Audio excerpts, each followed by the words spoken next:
The rain was coming down in sheets that night, soaking through my maternity dress as I stood on the doorstep of what used to be my home. 7 months pregnant, with nothing but a small suitcase and my laptop bag, I watched my husband Nathan close the door in my face without a word. Behind him, I could hear his mother Patricia's shrill voice. Finally, the gold digger is gone. If only they knew what they had just done. My name is Stella, and I'm 29 years old. 3 years ago, I was a promising software engineer working at a small startup when I met Nathan at a tech conference. He was charming, ambitious, and came from a wealthy family that owned Morrison Tech, a successful software development company worth about $50 million. His parents, Patricia and Richard Morrison, had built the company from scratch 20 years ago.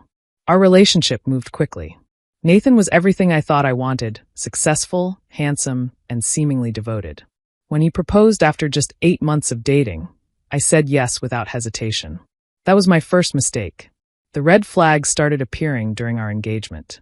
Patricia would make subtle comments about my modest background and how lucky I was to be marrying into their family. Richard would joke about making me sign a prenup to protect their assets, though Nathan always laughed it off and said it wasn't necessary. "Don't worry about them," Nathan would say whenever I expressed concern. "They're just protective. Once we're married, they'll see you're not after our money." I should have listened to my instincts. After our wedding, I left my job to work for Morrison Tech. It made sense at the time. They needed someone with my specific expertise in AI and machine learning, and Patricia insisted it would be keeping the business in the family. I threw myself into the work, often staying late to develop new software solutions that could take the company to the next level.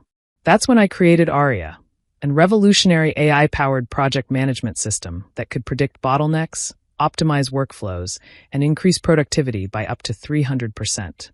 It was my baby, built from countless hours of coding, testing, and refinement. The Morrisons were impressed but seemed to view it as just another company asset. "Make sure you file all the paperwork properly," Richard had said offhandedly one day. "Patent applications, copyright registrations, the works. Can't be too careful in this business." So I did, meticulously. What they didn't pay attention to was whose name I put on those documents. You see, I'd learned something interesting during my time at Morrison Tech. While the company was successful, it had been coasting on outdated technology for years. Their main products were variations of software they'd developed a decade ago. Aria wasn't just an improvement. It was the innovation that could transform them from a regional player to a national powerhouse. The real problems began when I got pregnant. Nathan seemed happy at first, but his parents' reaction was decidedly cold. "How convenient," Patricia had muttered when we announced the news at Sunday dinner. "Barely a year into the marriage and already securing your position." I tried to brush off their hostility, focusing on my work and preparing for the baby. But as my pregnancy progressed, the comments became more vicious. Patricia would make remarks about my weight gain, question my doctor's appointments, and constantly imply I was trying to trap Nathan with a baby. Everything came to a head last week. I had just returned from a prenatal checkup when I found Patricia in my home office, going through my personal laptop. "What are you doing?" I asked, shocked. She didn't even look embarrassed.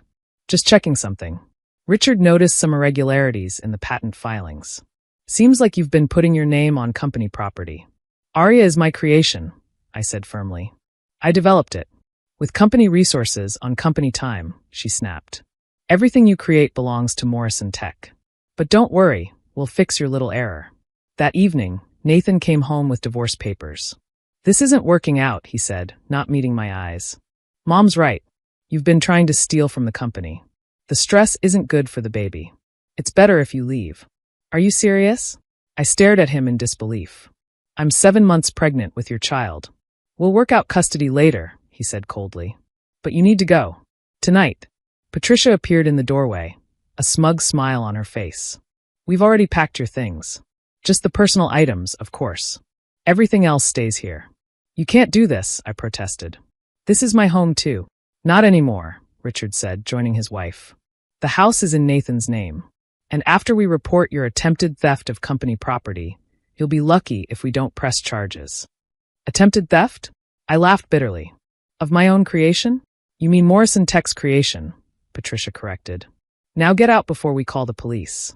I looked at Nathan, searching for any sign of the man I'd married. But he just stood there, silent, while his parents threw me out into the rain. As I struggled with my suitcase, Patricia called out one final insult. Maybe now you'll learn that gold diggers don't win against real families. Nobody tries to trap my son and steal from us. I found myself at a cheap motel that night, soaking wet and fighting back tears. But as I sat on the lumpy bed, rubbing my swollen belly, something shifted inside me. The tears stopped. The hurt transformed into cold, calculated determination. They wanted to play dirty? Fine. But they'd forgotten one crucial detail.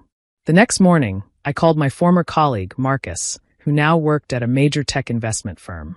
Stella, I heard you were working for Morrison Tech. How's that going? Actually, Marcus, I have a business proposition for you. Remember how you said to call if I ever had something revolutionary? Well, I do. It's called Aria. I'm listening, he said, interest piqued. It's an AI system that could transform project management across every industry. And before you ask, yes, I own all the patents and copyrights. I have the documentation right here.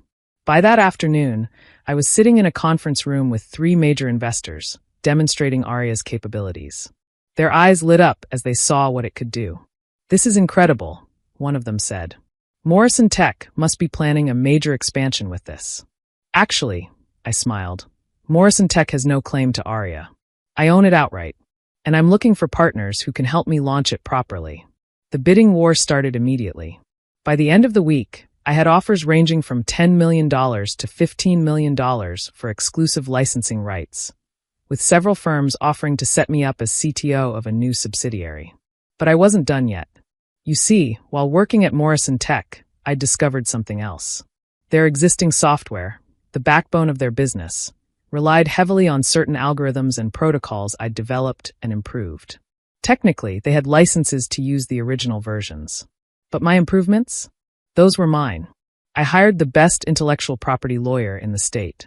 Let me get this straight, she said, reviewing my documentation. You personally own the patents for Aria, and you also own the improvements to their core software? Every line of code I wrote is documented and registered, I confirmed. I was very thorough. She smiled like a shark. They kicked out a pregnant woman who holds the keys to their kingdom. This is going to be interesting. 2 weeks after being thrown out, I was ready. I'd accepted a $12 million deal with Quantum Dynamics, a Morrison Tech competitor for Aria. They'd also offered me an executive position with full maternity leave and childcare support. Everything the Morrisons had never provided. But first, I had some papers to serve. I waited until Morrison Tech's monthly board meeting, where all their major investors would be present. Wearing my best maternity dress and accompanied by my lawyer and a process server, I walked into their headquarters like I owned the place. The receptionist, who knew me well, looked shocked. Stella? But I thought, I'm here for the board meeting, I said pleasantly. Official business. We took the elevator to the top floor. Through the glass conference room walls, I could see the entire Morrison family plus about a dozen board members. Perfect. I knocked and entered without waiting for permission. Stella. Nathan stood up, shocked. What are you doing here? Hello, everyone, I said calmly. I'm sorry to interrupt, but I have some urgent business matters to discuss. Patricia's face turned red. Security. Get this woman out of here. I wouldn't do that, my lawyer interjected. Ms. Chun is here on legitimate legal business. Legal business? Richard scoffed. She's a disgruntled ex-employee trying to cause trouble. Actually, I said, pulling out the documents, I'm here to inform you that Morrison Tech is in violation of multiple patent and copyright infringements. As of this morning, you're using software improvements that belong to me without proper licensing. That's ridiculous, Patricia shrieked. Everything you created belongs to the company. No, I said firmly. Everything I created using my own knowledge, skills, and innovations belongs to me. I have all the documentation to prove it. More importantly, Aria, the system you've been planning to build your expansion on, is my sole property. The board members started murmuring among themselves. Furthermore, my lawyer added, we're prepared to seek an immediate injunction preventing Morrison Tech from using any of Ms. Chen's proprietary improvements. This would effectively require you to revert to your software versions from 3 years ago. Richard's face went pale. I knew why. Without my improvements, their systems would be obsolete. They'd lose most of their current clients within months. This is extortion.